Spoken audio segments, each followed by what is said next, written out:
It is your Classic Metal Show right here on the ClassicMetalShow.com. That is another one of our unsigned bands, I guess. Okay. And that would be Born of Fire from their Dead Winter Sun release. And the name of that tune there is Cast the Last Stone. I like that. That's pretty good. Yeah, it is good stuff. So we got about 40 minutes. And we will wrap this show up. So I got some good stuff here real quick. Some quick hitters, if you will. All right. Well, being that we're in the midst of the holidays season, that is Thanksgiving, Christmas, New Year's. Mm-hmm. The question is, who are single people hooking up with over the holidays? Over the holidays, yeah. Were they hooking? Who do single people hook up with during the holiday season, just to stave off the loneliness or stave off the anxiety or whatever it is that the holiday season brings to them? They need to stick their dick in someone just to relieve that stress and loneliness and whatnot. Who do you think they turn to? I guess each other. I don't know. I don't know. It does amaze me though that there are people like that, and I see it on my Facebook a lot. I'm constantly amazed. It's like guys that'll be on their Facebook going, looks like it's going to be another lonely Christmas for me. I'm like, dude, really? What's wrong with you? Be happy. Think of the money you're saving. Dumbbell. But yeah, there are definitely people, they get to the holidays and they get really depressed if they don't have someone to spend it with. Sure. So who do you think that someone they might turn to that would help get them through that holiday doldrums? Other than other single people, I don't know. Just anybody. Somebody they pick up at a bar or something? I don't know. Nope. You would be wrong. Hookers? Nope. No idea. The people that single people turn to hook up with for sex. Mm-hmm. And have your phone handy. All right. The X. Are you fucking... I'm putting my phone right back down. What's wrong with you? I actually picked up my phone. Dick. Sex with the X.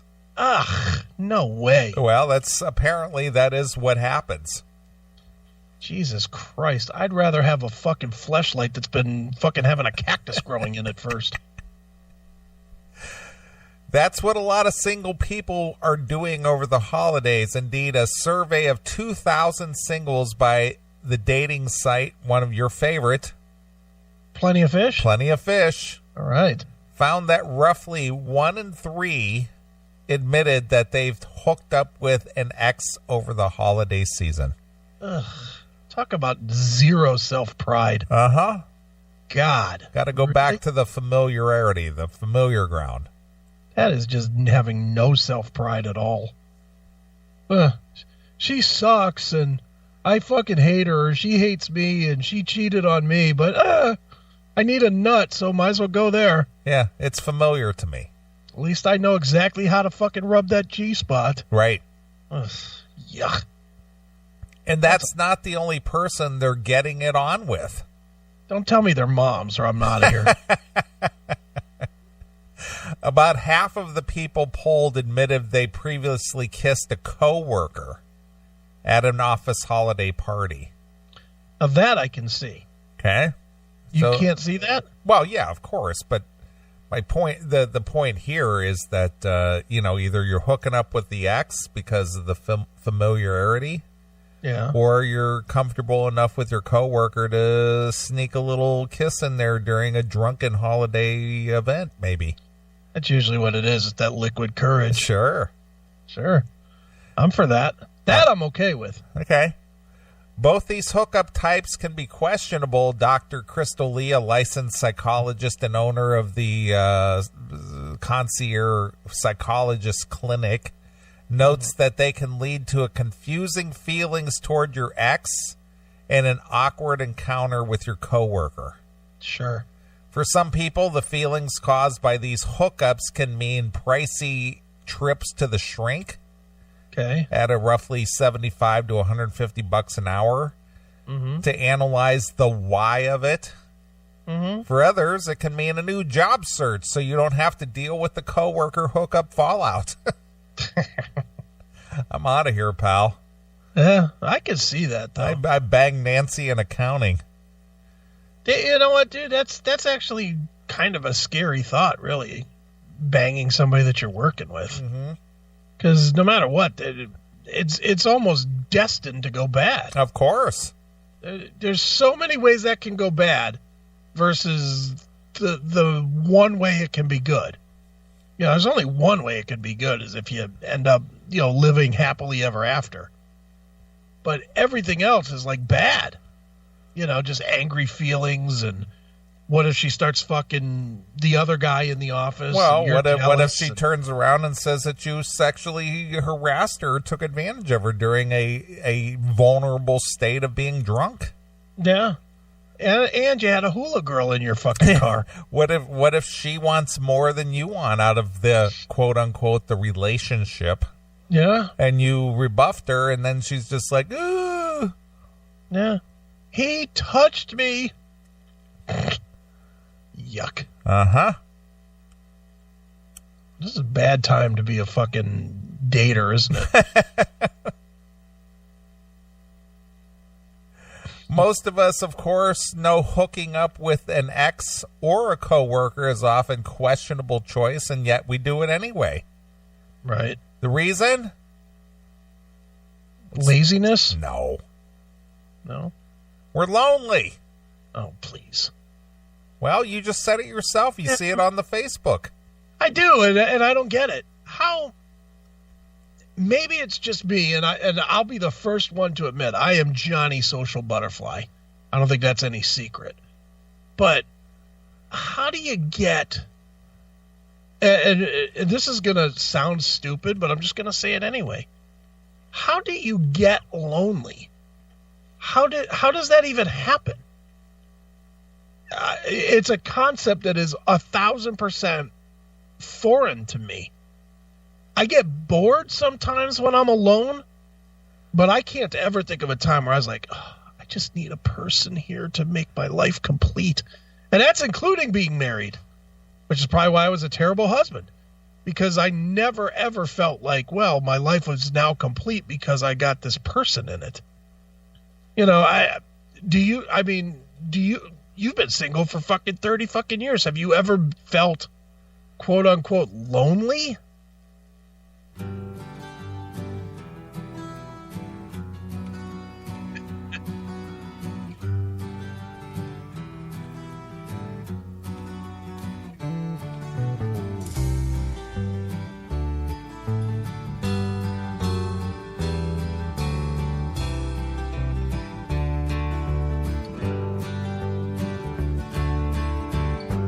This is for all the lonely people,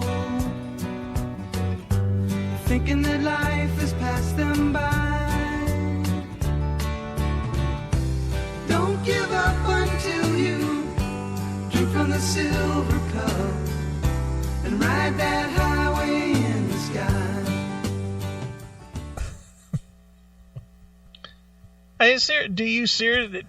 Can you think of a time that you were just like, other than like maybe like a severe depression type thing, like the death of a family member or something, but outside of that, just regular day to day, where you're just going through your days and you're like, man, I am just fucking lonely? Well, I think that people who have a lot of self-esteem and are very confident type people, like maybe yourself or even myself, that doesn't affect us so much.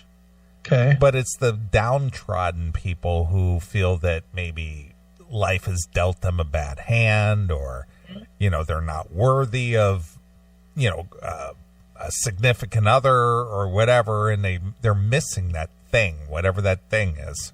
Yeah. But, for me, I can tell you probably in the last 5 to 6 or 7 Christmases, yeah, I haven't done shit.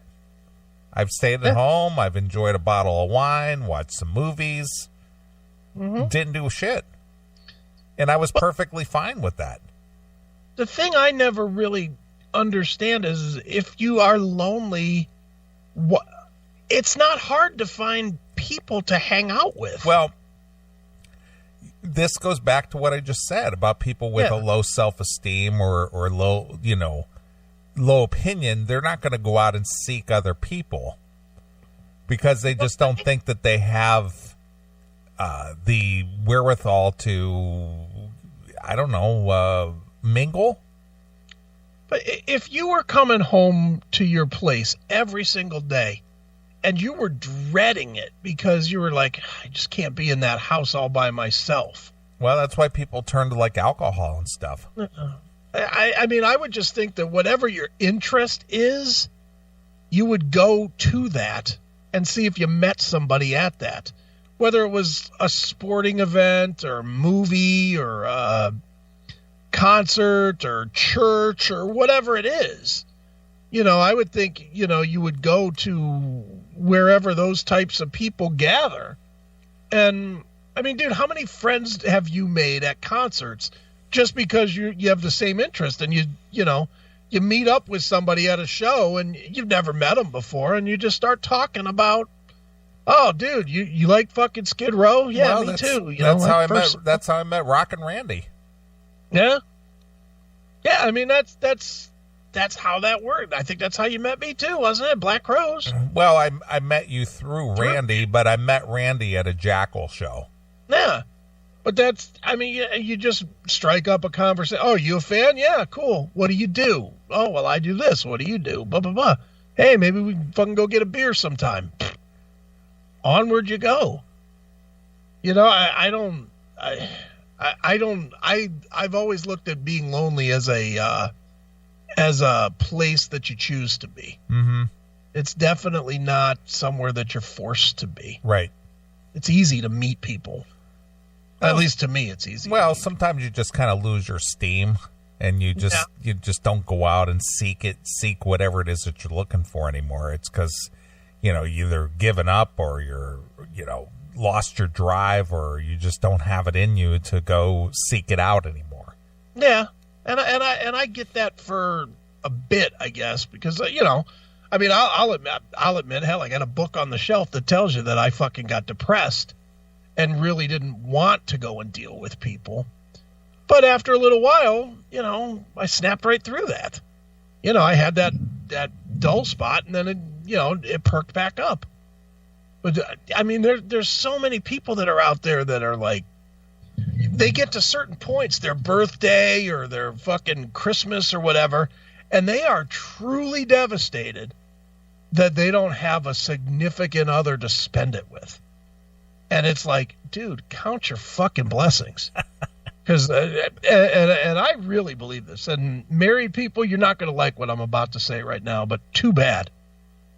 As a former long-term married person, and as somebody that has a lot of married friends, being single fucking rules all.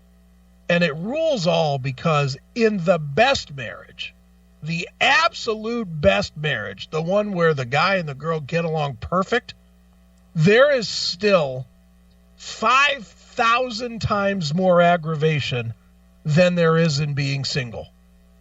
There is no aggravation in being single. What is your aggravation? You're mad at yourself? You don't want to do something, you don't do it. You don't want to fucking deal with it, you pay someone to do it. Or you convince somebody else to do it.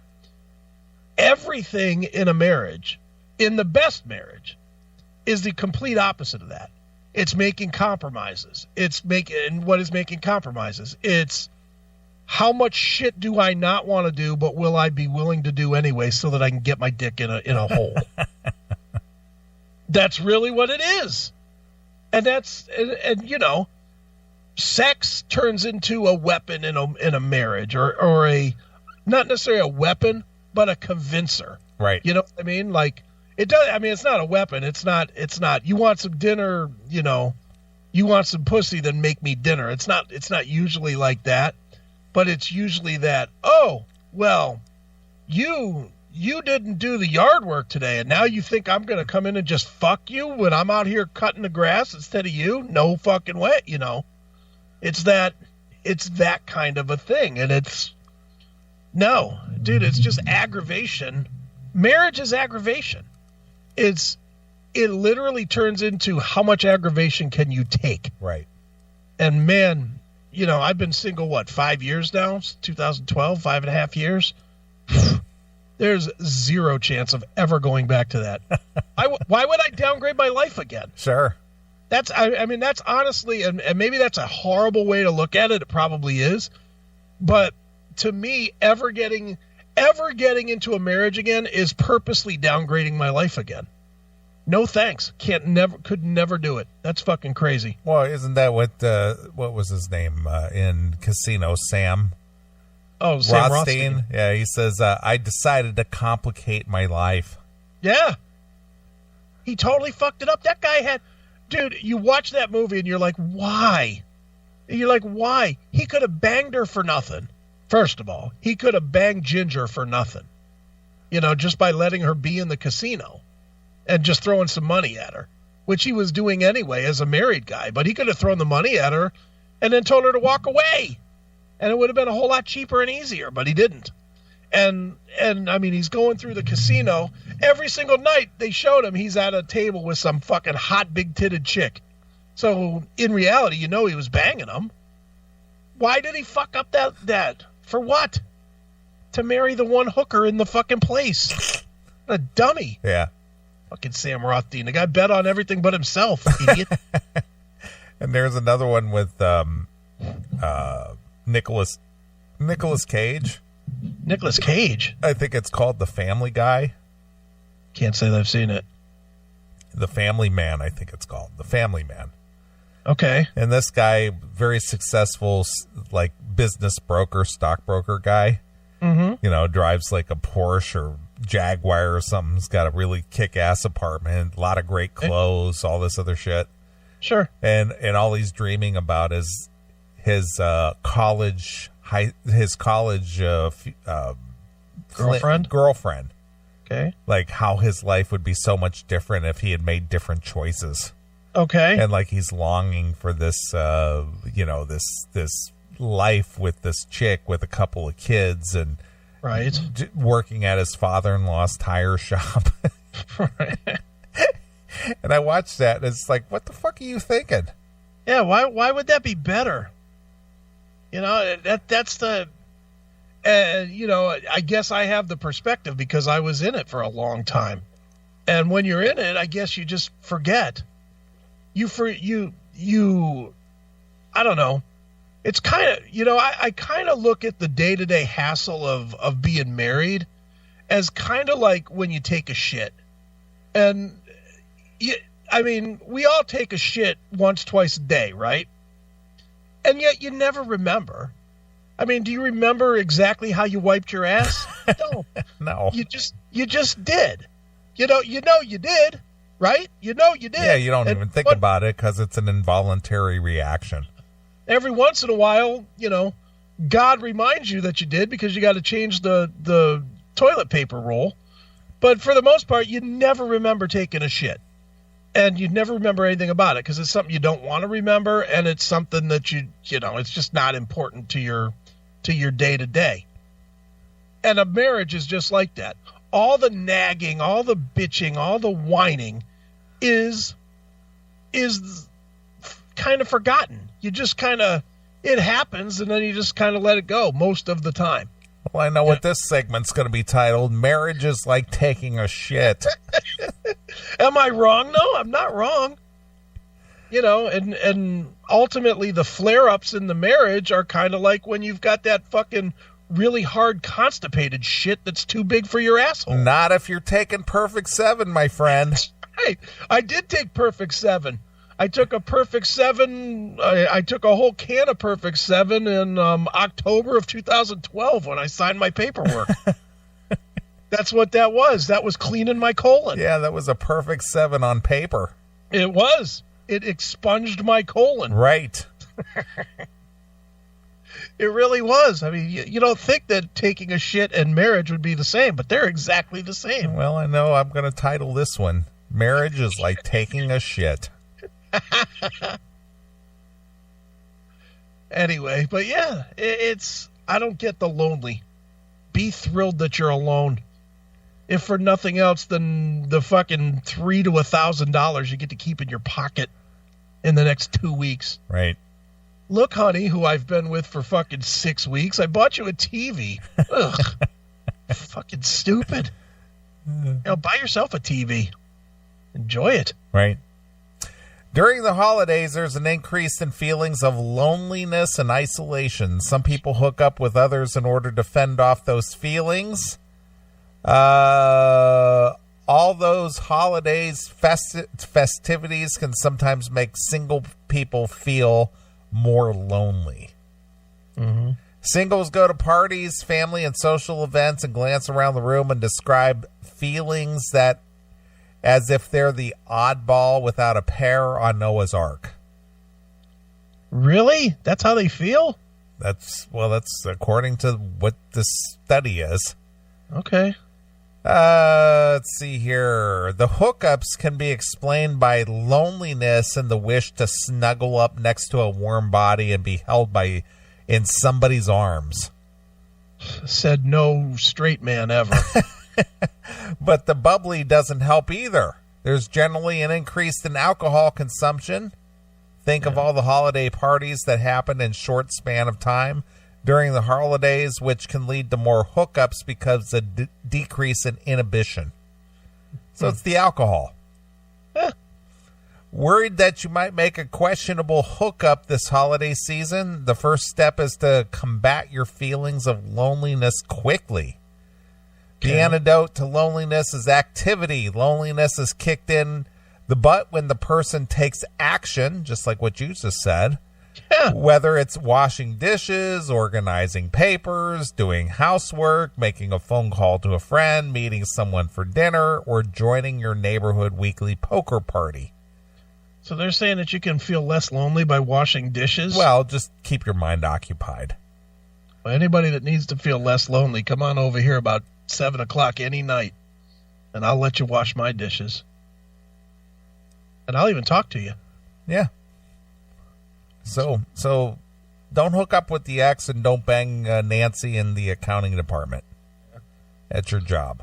Yeah. Unless she's married. If she's married, go ahead and bang her out, because you know what? Then she can't really hold a grudge against you because you've always got that fucking weapon. Wow, look at there. There's Nancy in the accounting department in the chat room. Yeah. Don't make me tell your husband that I fucked you.